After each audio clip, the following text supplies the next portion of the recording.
What's up guys, Brad here, and today I'm going to be bringing you 4 more decks that I've created. I've been enjoying with Forging the Barrens. So lastly we went over the Elemental, Shaman, Watch Post, Priest, and Freeze Mage. Well, come to find out, probably that Watch Post, Priest, not the greatest thing. Super fun and memeish, but played it a little bit more, and man, it does not have any card draw. So I think I got really lucky the first few games I was playing with it. Elemental Shaman and Freeze Mage, though, still very, very powerful, and just from the little bit I've played. As I said, I'm not playing a ton, I'm doing more experimenting, so you're not looking at me playing like, 50 games of these, right? Anyways, so let's jump into it. No real order to them and favorites, so we'll start off with this Hunter, which is my buffed Hunter. So the entire goal is there are only 3 different beasts in the deck. There is Pack Kodo, there is the Trampling Rhino, and King Crush.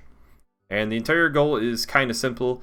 You're basically trying to buff up the Trampling Rhinos and King Crushes in order to do as much damage to the face as possible with the effect or charge. And how we're buffing it up is we have Don't Feed the Animals, Scatter's Ingenuity, which just also gives us the Pack Kodo. So Pack Kodo is literally in the deck just to give us an option in early game. So if we're on turn 2 and we're just looking for something or whatever, we might tracking into our Pack Kodo just so that we have something on turn 3 or whatever, right? Or maybe on turn 1 we're like, okay, we have a turn 2, we'd like select a breeder, let's try to get the Pack Kodo. Pretty simple. Then we have other stuff that buffs up things is our Dire Frenzy, which can shuffle 3 more copies into the deck, and Warsong Wrangler. So I have yet to actually use the Dire Frenzy in the deck, and I've had some success with it. So here's the idea, is basically you want to buff up the cards, get a Trampling Rhino preferably, because Trampling Rhino is probably the one you're going to get most. And then what you do is have True Aim Crescent attached, and you're going to take your Trampling Rhino, play it, smack something small, do the excessive damage, then you take your True Aim Crescent and you smack it whatever else you can possibly. And you're going to double dip with your Trampling Rhino. Really cool little combo, makes it nice. And other than that, pretty much the entire deck is built around doing that combo and then just stalling the game out. So that's why we have cards like Professor Slate, because Professor Slate with Bullet Shot is a nice little clear. Tame Beast is super solid with just being able to, hold the board down. Getting a 2-mana 4/4 with Rush is solid card to clear with. Then we have the Barcodobane, which will draw some cards, get to our combos a little bit faster. Strongman, I threw as a one-of in. Honestly, I haven't been able to use it yet. Just haven't gotten to that point. My thought is just if we get to King Crush, we play King Crush, Strongman can possibly protect him. That's really the only real thought behind Strongman. But honestly, that's probably a card you can swap out and throw. Maybe something a little more useful one. But yeah, it's been pretty fun though. I like it. Not anything super crazy, but it's a fun combo for sure. Next, we have our Weapon Rogue. So I've been really looking and struggling to find a Weapon Rogue that can work with Scab's Cutter Butter. And, well, just any rogue in general. Because we have a lack of burst, I feel like it's reduced the ability of Scabs a little bit. So he's kind of like a tempo guy, right? So you're playing a 4-mana 3/3, but then you're getting 2 other cards basically for free with it, right? So I came up with this. It's really, really dependent on your weapon. So you're trying to hard mulligan for this damn weapon as hard as you can, right? And basically you buff up the weapon. If they're playing Ooze, you lose. That's the name of the game right here. So you buff up as much. You have a lot of card draw with Secret Passage, Dirty Tricks to try to generate it, Swindle. And then also the Cutting class for when we do get the weapon attached. And then you're just playing all the poisons you possibly can. Foxtail Freebooter is a nice card to just clear off little things early game with your Hero Powers weapon. Or even if you have Swine Tusk Shank, obviously equipped. We also have Shadow Steps in here. Shadow Steps can be used on the Fox Elf Freebooter if you need a little bit of, you know, I don't know, if you need something to be brought back, right? So between Fog Sail Freebooter, even Tenwu, honestly, you can make some more 1-mana versions of cards, which isn't that too bad. The other one I really like it onto is actually Steel Dancer and Jandas. So Steel Dancer, we're hoping to have like 8 attack or more on these weapons, right? So Steel Dancer, you play this, you Shadow Step, you play it again, you get some 8 to 10 drops. Pretty nice. Jandas, that's our kind of bread and butter for just generating some minions to hold it down the fort. Overall, though, I really like it. I think it's been fun. Pretty straightforward, too.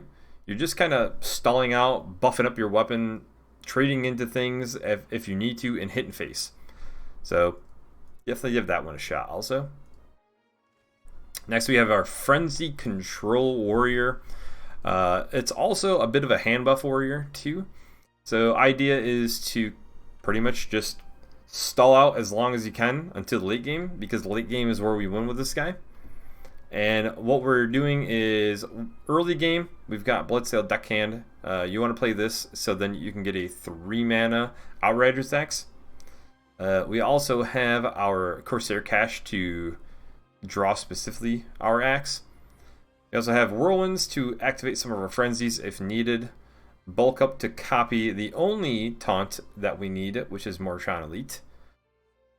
Running Conditioning also to buff up Morshan Elite. And even some of these, so Bleedmaster Samuro, I wanted to throw into the deck because, one, it's the diamond card. Want to see it. And its effect isn't really that bad when it's buffed up. Definitely not terrible. Getting anything really taunted up and bulkier is pretty useful. So I found that it's a little bit better to use conditioning than I thought. Minefield, just a good early removal. Lord Barov works perfectly comboed with either Whirlwind, Rancor, or even the Whirling Combatant. So definitely a good little combo piece together right there. Rancor gives us our armor. Brawl, a 1-of. Obviously, maybe getting a second one in there wouldn't be bad. But as of right now, I like the 1-of. Stonemaw Anchorman gives us some more card draw. Tarajo. Brave? I don't know how to say it. Anyways, this dude, just a good solid guy, actually. Decent stats for the price. And on top of that, he kills something. So playing this at 10 mana with a Whirling Combatant is basically killing a random enemy minion. And also really great to play with Warlock Sarfang, as he resurrects him and deals 1 damage to the entire board. So you're guaranteed to get those frenzy effects off. And then Rattlegore for our big finisher to kind of control the board a little bit more and have some, big dude constantly out there. Constant pressure. This is probably one of the better decks that I've played with. I enjoy it. I would say the Weapon Rogue is definitely tricky, and the Buffed Hunter is a little bit memeish, but the Frenzy Warrior is definitely not bad. And finally, this is my Zoo Warlock that I threw together. So I was thinking about it, and I'm like, how do I make Naru Fireblade actually work, right? So I don't think destroying your deck's the way, but drawing cards is something that Warlock is good with. And how do we want to go about that? Well, we can just play Tour Guides, we can use our Hero Power, Loot Hoarder, Backfire, and draw as much as we possibly can with that, right? And I started throwing things together, and I'm like, okay, actually the Soul Fragment's pretty solid. Soul Fragments can keep our life up as we're Hero Powering as much as possible.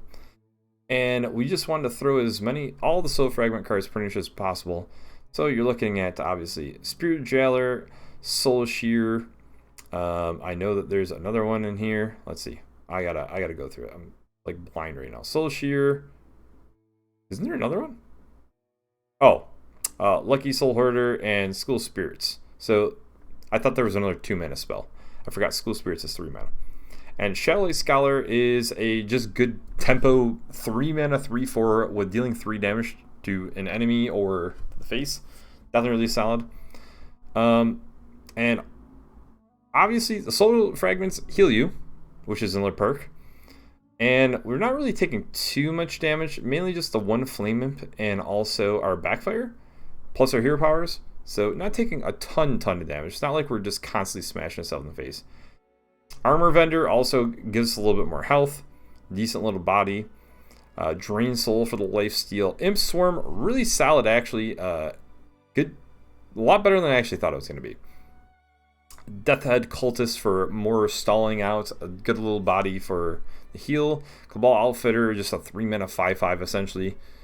And Mankrik is thrown in there because obviously you're drawing so much, you're going to find Mankrik's wife. You're going to get that 3-mana, that 3/10. So really solid.